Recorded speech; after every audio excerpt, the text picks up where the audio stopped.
Hey guys, welcome back to my channel. In today's video, I'm going to show you how to transfer Starlink to a new owner step by step. So let's get started. First, open your browser and go to Starlink. Log into your Starlink account using your email and password.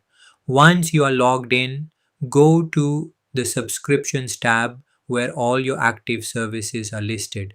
Now select the subscription you want to transfer to the new owner. Inside the subscription page, look for the Manage option in the Service Plan section and click on it. After that, choose Cancel Service. This is an important step before transferring ownership. Next, scroll down to the Devices section. Here you will find your registered Starlink device. Click on the Transfer option next to the device.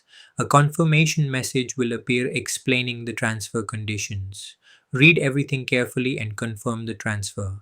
Once confirmed, the Starlink device will be permanently removed from your account. You may also see an optional field where you can enter the new owner's email address.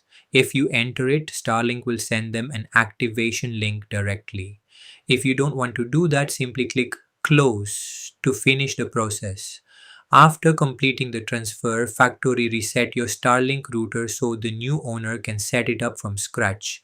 Finally, share the Starlink identifier or kit information with the new owner so they can activate the device on their own account.